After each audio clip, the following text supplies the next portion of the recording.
صاحب الأولاد صاحب الكعبة قوسين أو أدنى নবী মুকাররম সাল্লাল্লাহু আলাইহি ওয়াসাল্লামের রূহ মুবারক মুকদ্দাসায় আল্লাহ পাক আমাদের দুরূদ শরীফগুলো পৌঁছে দিন, বলুন আমিন। কোরআন শরীফ থেকে একটা আয়াত তেলাওয়াত করেছি, ছোট্ট আয়াত, ওয়ারাফা'না লাকা যিকরাক। এই আয়াতের অনুকূলে কিছু কথা বলার আশা পোষণ করছি, আমার তৌফিক দিন রাখবেন। আল্লাহ পাক বলছেন, ওয়ারাফা'না লাকা যিকরাক, হুজুর আমি আপনার সম্মানটাকে উঁচু করেছি, বড় করেছি, বলেন সুবহানাল্লাহ। কোরআন শরীফের মধ্যে আমরা যদি তাকাই লক্ষ্য করি, তাহলে দেখব কোরআন শরীফের সমস্ত নবী রাসূলগণকে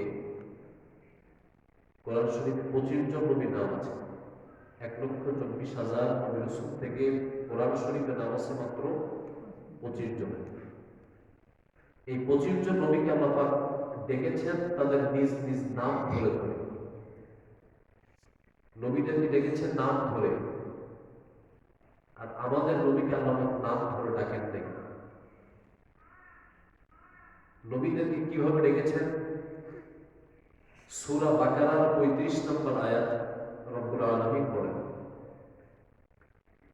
ইয়া আদম উসকুন আনতা ওয়া যাওজুকাল জান্নাহ,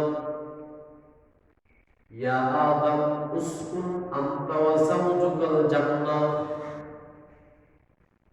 আদম, তুমি আর তোমার স্ত্রী জান্নাতে বসবাস করো, যা মন চায় খাও, লা তাকরাবা হাযিহি শাজারা, নিষিদ্ধ গাছের কাছে যাবে না। আদম নবীকে আল্লাহ পাক ডাকলেন নাম ধরে। নূহ নবীকে আল্লাহ পাক সূরা হুদের 48 নম্বর আয়াতে নূহ নবীকে আল্লাহ পাক ডাকলেন নাম ধরে, ইয়া নূহ বিতু বিসালাম। জোরে করো সুবহানাল্লাহ। নূহ নবীকে আল্লাহ পাক নাম ধরে ডাকলেন।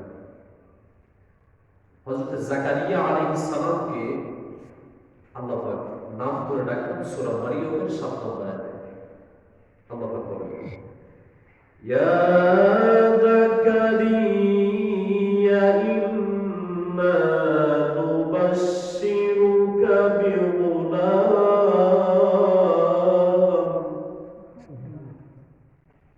ও জাকারিয়া, আমি তোমাকে একটা পুত্র সন্তানের শুভ সংবাদ দিচ্ছি।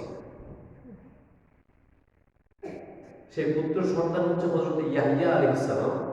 আল্লাহ তাআলাকেও নাম ধরে ডেকেছেন সূরা মারিয়ম আয়াত নম্বর 12-তে। আল্লাহ পাক বলেন, ইয়া ইয়াহইয়া খুযিল কিতাবা বিকুওয়া ওয়া আতাইনাহু হিকমান সাবিয়্যা। ইয়া ইয়াহইয়া, আমি তোমাকে যে কিতাব দিয়েছি তুমি কিতাবটা শক্ত করে ধরো। ওয়া আতাইনাহু হিকমান সাবিয়্যা, আর আমি হযরত ইয়াহইয়াকে ছোট কালেই জ্ঞান দান করেছি, হিকমত দান করেছি। বড় করে সুবহানাল্লাহ। সুবহানাল্লাহ। আল্লাহ পাক সূরা ইমরানের মধ্যে হযরত ইব্রাহিমকে নাম ধরে ডেকেছেন। ইব্রাহিম আমাদের আদি পিতা, তারপরও তার নাম ধরে আল্লাহ ডেকেছেন, ইয়া ইব্রাহিম কদ সাদ্দাকতার রুইয়া। ইব্রাহিমের নাম ধরে ডাকলেন। ঈসা আলাইহিস সালামের নাম ধরে আল্লাহ পাক ডাকলেন, ইয়া ঈসা ইন্নী মুতাওয়াক্কা ওয়া রাফিউকা। সূরা কাসাসের মধ্যে আল্লাহ সুবহানাহু ওয়া তাআলা মুসা কালিমুল্লাহর নাম ধরে ডেকেছেন, ইয়া মুসা ইন্নী আনাল্লাহ আনাল্লাহু রাব্বুল আলামিন।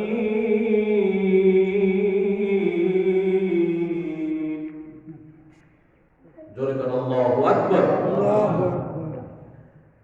মূসা কালিমুল্লাহকে আল্লাহ সুবহানাহু ওয়া তাআলা নাম ধরে রেখেছেন,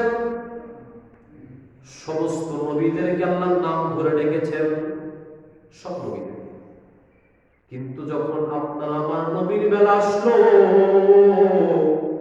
আল্লাহ পাক নাম ধরে কোথাও ডাক দেন নাই। আল্লাহ পাক বললেন, ইয়া আইয়ুহাল মুযাম্মিল, ও কম্বলওয়ালা। সুবহানাল্লাহ। ইয়া আইয়ুহাল মুদ্দাসসির কুম ফানজির, ইয়াসিন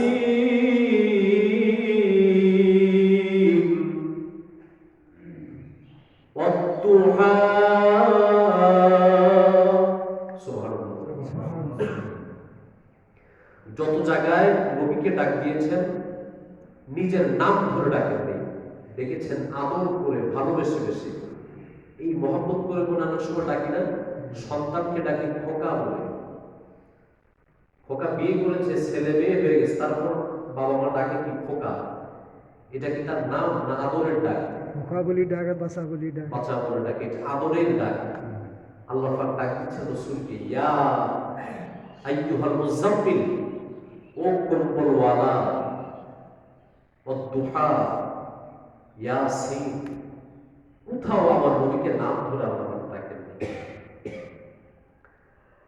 মূসা কালিমুল্লাহকে রব্বুল আলামিন নাম ধরে ডাকলেন, ঈসা রূহুল্লাহকে আল্লাহ পাক নাম ধরে ডাকলেন। মূসা কালিমুল্লাহ যেমন মূসা, জানার লকব হচ্ছে কালিমুল্লাহ। আওয়াজটা একটু বড় করে বলেন না সুবহানাল্লাহ। মূসা হচ্ছেন কালিমুল্লাহ, আমাদের নবী হচ্ছেন হাবিবুল্লাহ। মূসা কেমন নবী? সাধারণ নবী না, তিনি জলিলুল কদর পয়গম্বর, যিনি সরাসরি আমার আল্লাহর সাথে কথা বলতেন। এই মূসা আলাইহিস সালাম আল্লাহর কাছে চাইতেন, আর আমার নবীকে আল্লাহ পাক না চাইতে সবকিছু দিয়ে দিতেন। আমি একটা করে প্রমাণ দেব। আপনারা আমাকে দাওয়াত করলেন, হুজুর আজকে দুপুরবেলা আমার বাড়িতে আপনার দাওয়াত, আর আমি বললাম আপনার বাড়ি আজকে দুপুরবেলা আমি খাবো, দুটো কি একরকম? আপনি দাওয়াত করলেন আর আমি আপনাকে বললাম যে খাবো, এই দুইটা কি একরকম হবে? মূসা নবী আল্লাহকে বলে, আল্লাহ রব্বিশরাহ লি সাদরি ওয়া ইয়াসসির লি আমরি ওয়াহলুল উকদাতাম মিন লিসানি ইয়াফকাহুল কওলি। রব্বিশরাহ লি, আল্লাহ তুমি আমার বুকটাকে প্রশস্ত করে দাও।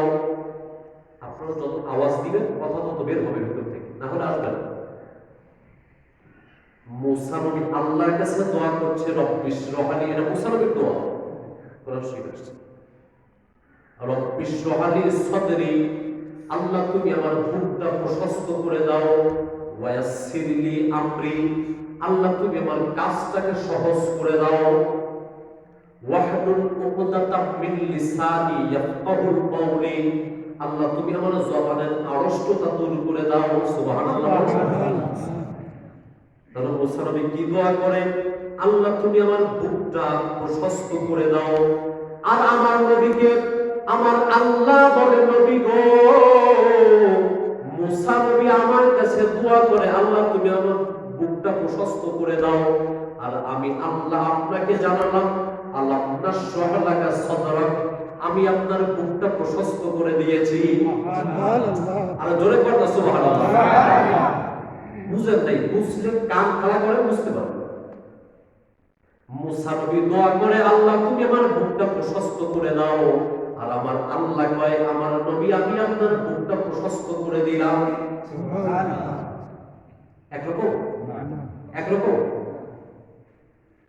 মূসা কালিমুল্লাহ 2 নম্বর আল্লাহকে বলে, আল্লাহ ও আমার আল্লাহ, রব্বি আরনি উনজুর ইলাইকা, আল্লাহ আমি তোমারে দেখতে চাই। আল্লাহ কয় লাম তারানি, তুমি আমাকে দেখতে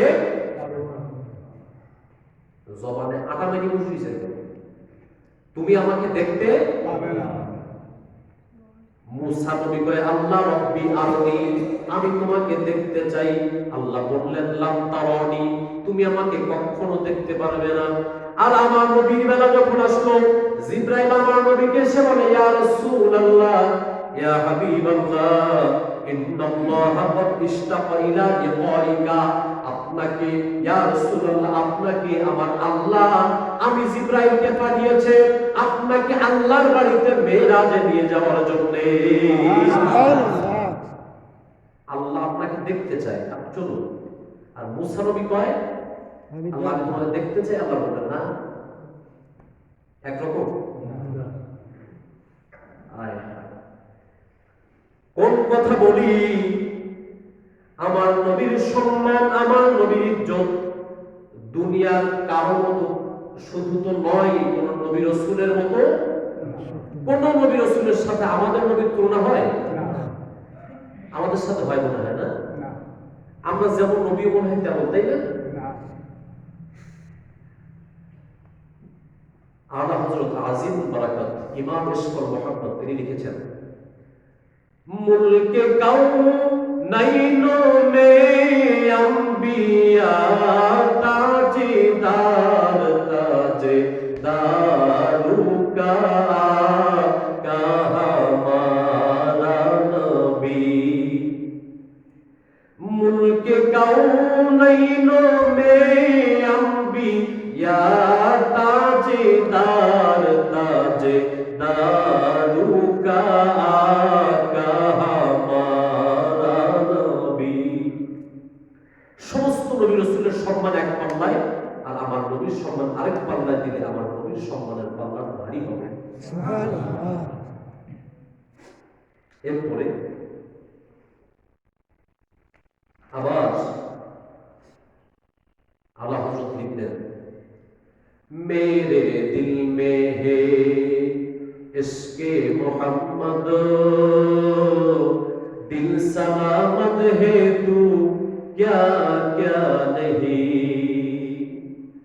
যার অন্তরের মধ্যে নবীর প্রেম, নবীর ভালোবাসা আছে থাকবে, ও দুনিয়া আখিরাত দুই জাহানের ধনী। জোরে কর সুবহানাল্লাহ। সুবহানাল্লাহ।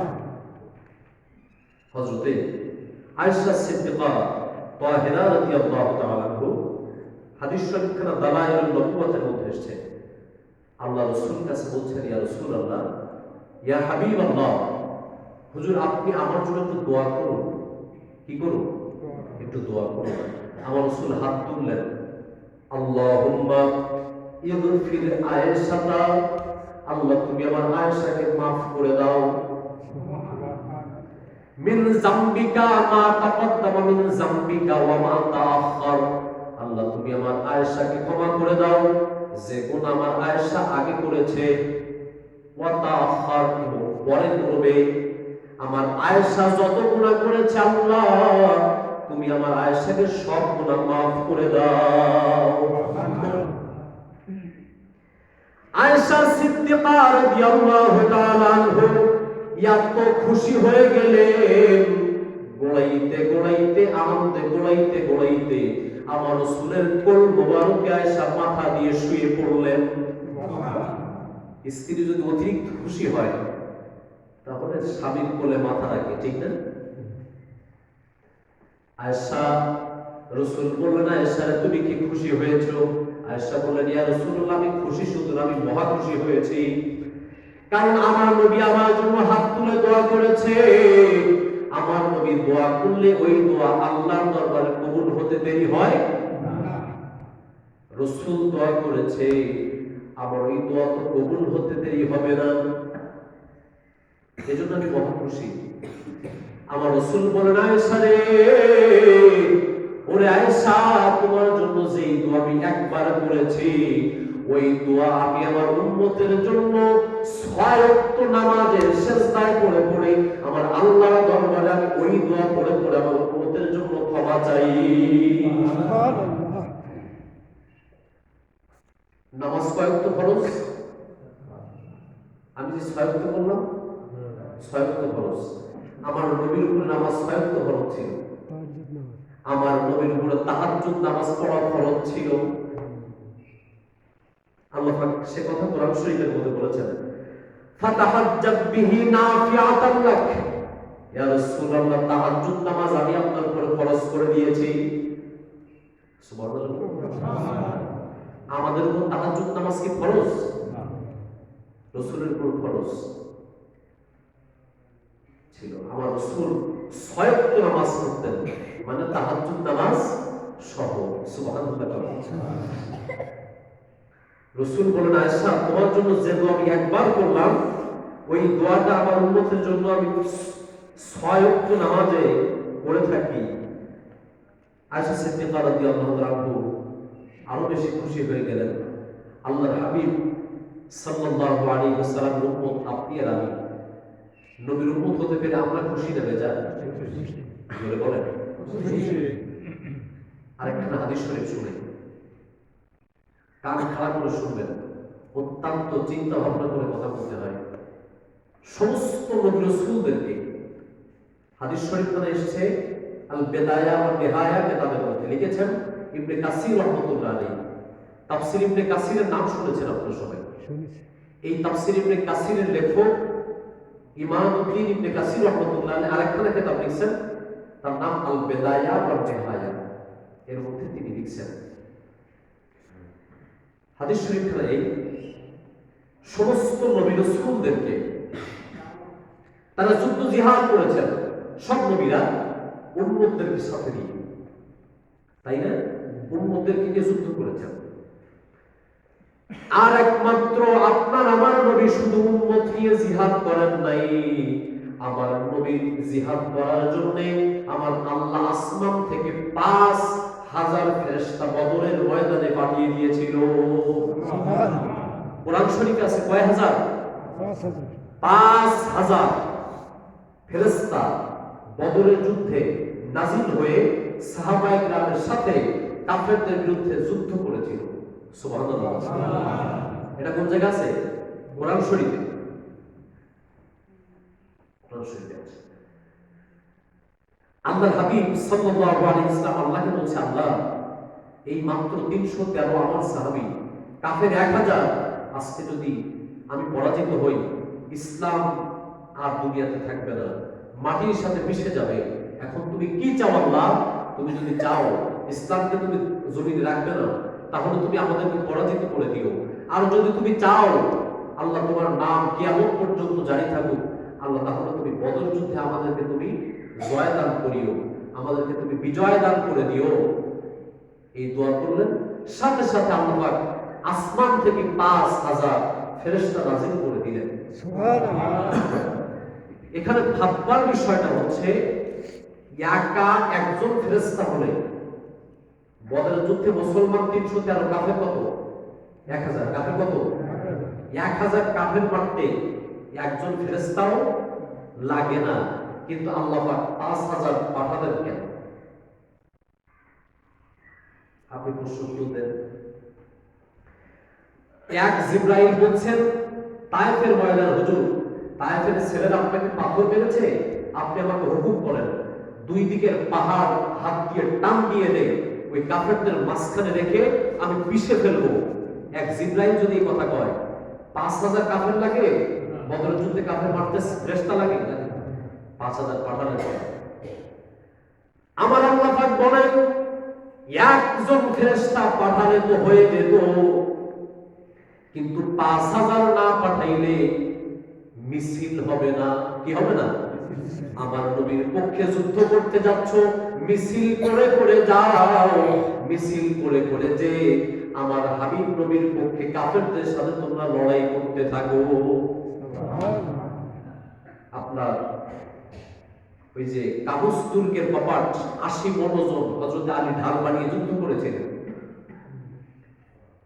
80 মণ ওজন কাবুস তুর্কের কপাট ঢাল বানিয়েছিলেন হযরত আলী। যুদ্ধ শেষে রাসূল বললেন, আলী, তোমার তো যুদ্ধের ময়দানে ঢাল ভেঙে গিয়েছিল, ঢাল কোথায় পেয়েছিলে? ইয়া রাসূলুল্লাহ, আমি কাবুস তুর্কের কপাট ঢাল বানিয়েছিলাম। কি বললা আলী? এটা তো 80 মণ ওজন, তুমি ওটা এক হাতে ধরে ঢাল কেমন করে বানালে? আলী বললেন, হুজুর আমি করেছিলাম, দেখবেন আপনি আবার? রাসূল বললেন, চলো তো একটু দেখি তুমি কেমন করে ঢাল বানিয়ে যুদ্ধ করতে পারো। হযরত আলী রাদিয়াল্লাহু তাআলা আনহু বর্ণিত হাদিস, উনি বলেন, আমি ওই কাবুস দুর্গের কপাট 2 হাতে ধরে এমন জোরে টান মারলাম, আমার সমস্ত শরীরের পশমের গোড়া দিয়ে ঘাম বেরিয়ে গেল, কিন্তু কাবুস দুর্গের কপাট একটা সুতা নাড়াতেও পারলাম না। জোরে করতে সুবহানাল্লাহ। হযরত আলীর মুখটা মলিন হয়ে যাচ্ছে। রাসূল বললেন, আলী চিন্তা করো না, তুমি কাবুস দুর্গের ঢাল তুমি হাতে নিয়েছিলে, আর তোমার হাতের উপর ছিল আমার আল্লাহ পাকের কুদরতি হাত। সুবহানাল্লাহ। তুমি ঢাল বানাতে পারো নাই, আমার আল্লাহ তোমাকে শক্তি দিয়েছিল। আমার রাসূল, ফেরেশতা 5000 আসছে বদরের যুদ্ধে, যুদ্ধ শেষ, সাহাবায়ে কেরাম কি হয়ে গেল? বিজয় হয়ে গেল, কাফেররা পরাজিত হয়ে গেল। আসরের নামাজে রক্ত হয়েছে। আসরের নামাজে যখন রক্ত হয়েছে, আল্লাহর হাবিব বললেন, সাহাবায়ে কেরাম, এখন আমি আসরের নামাজের জামাত করব, আমার পিছনে তোমরা জামাতের লাইন দিয়ে দাঁড়িয়ে যাও। রাসূল ইমামতিতে আল্লাহু আকবার বলে দাঁড়িয়ে গেলেন। সাথে সাথে জিবরাইল আমিন আলাইহিস সালাম 5000 সাহাবাই ফেরেশতাদেরকে নিয়ে চিন্তা করছেন, রাসূলের কাছ থেকে তো পারমিশন নিয়ে আমাদেরকে যেতে হবে, অনুমতি না নিয়ে তো যাওয়া যাবে না। এখন তো হুজুর নামাজের কাতারে দাঁড়িয়ে গিয়েছেন, এখন আমি অনুমতি কেমন করে নিব? আমি তো সব সময় রাসূলের দরবারে আসি, আমি আমার ফেরেশতার বহর নিয়ে আমি জিবরাইল চলে যাই, পরে সে রাসূলের কাছ থেকে বলে যাব, হুজুর আমি আপনাকে না বলে চলে গিয়েছিলাম, কারণ আপনি নামাজের সিজদায় ছিলেন। কথা কি বুঝতে পারছেন? জিবরাইল চলে গেলেন, প্রথম আসমানের কাছে চলে গেলেন। আসমানে ঢুকবেন, প্রথম আসমানের দরজা আছে, প্রথম আসমানের দরজা আছে। আসমানের ফেরেশতা বললেন, মান আনতা, আপনি কে? জিবরাইল বলল, আনা রাইসুল মালায়েকা, আমি ফেরেশতাদের লিডার, আমি ফেরেশতাদের সর্দার, আমি হযরত জিবরাইল। কোথায় গেছিলা? বদরের যুদ্ধে, রাসূলের পক্ষে যুদ্ধ করতে। রাসূলের কাছ থেকে অনুমতি নিয়ে আসছো? বলে না, অনুমতি নিয়ে আসে নাই। বলে দরজা খোলা হবে না, আবার ফিরে যাও। রাসূল পারমিশন না দিয়ে আসমানের দরজা, জিবরাইল তুমি ফেরেশতাদের সর্দার হতে পারো, তোমার জন্য আসমানের দরজা কোনোদিন খোলা হবে না। আমার আল্লাহ অর্ডার করেছে, তুমি যা গেছো, আল্লাহ পাক তোমাকে পাঠিয়েছে, এখন তুমি আসবা, রাসূলের অনুমতি লাগবে, না হলে দরজা খোলা। এটা বানানো গল্প না, হাদিস শরীফ। এই হাদিস শরীফটা ইবনে কাসির লিখেছেন ইবনে তাইমিয়ার কাছ থেকে নিয়ে। আর ইবনে তাইমিয়া কে জানেন? ইবনে তাইমিয়া এই বাংলাদেশে যত লামাযাবি আছে, এদের লামাযাবিদের সবার লিডার হচ্ছে ইবনে তাইমিয়া। এই ইবনে তাইমিয়ার সরাসরি ছাত্র ইবনে কাসির, আর ইবনে কাসির লিখেছেন আল বিদায়া ওয়া নিহায়ার মধ্যে এই হাদিসটা। এবার খেয়াল করেন, জিবরাইল আবার ফেরেশতাদেরকে নিয়ে ফিরেছেন। হুজুর নামাজের, তখন নামাজ শেষ হয়নি, এর মধ্যে আসমানে চলে গেছেন, আবার ফিরেও আসছেন, নামাজ কি হয় নাই? বিশ্বাস হয়তো আপনি চিন্তা করবেন, হুজুর এই নামাজ চাইলে তো আসরের নামাজ, এর ভিতরে জিবরাইল আসমানে গেল কেমন করে, আবার ফিরলো কেমন করে? এই কথা বলতে গেলে আমার সময় লাগবে। জিবরাইল টাইম লাগে না, 600 পাখা দিয়ে টান দিলেই জিবরাইল বলে, আমি 500 বছর রাস্তা এক টানে চলে যাই। তো জিবরাইল আসছেন নামাজের, হুজুর নামাজের মধ্যেই হুজুরের কানে কানে জিবরাইল, হুজুর আমাকে আসমানে ঢুকতে দেওয়া হয় নাই, আমাকে ফিরে আসতে হয়েছে। আল্লাহ হাবিব নামাজের মধ্যে একটু মুস্কি হাসি দিলেন। সুবহানাল্লাহ। নামাজের মধ্যে মুস্কি হাসি দিলেন। আসরের নামাজ শেষ হয়ে গিয়েছে, সমস্ত সাহাবায়ে কেরাম নামাজের কাতারে, আল্লাহর হাবিব তো নামাজের সামনে দাঁড়িয়ে আছে। আচ্ছা আপনারা একটু ফতোয়া দেন, নামাজে যখন মানুষ দাঁড়াবে তখন সিজদার সব আপনার চোখটা কোন জায়গায় থাকবে? সিজদার জায়গায় থাকবে চোখটা।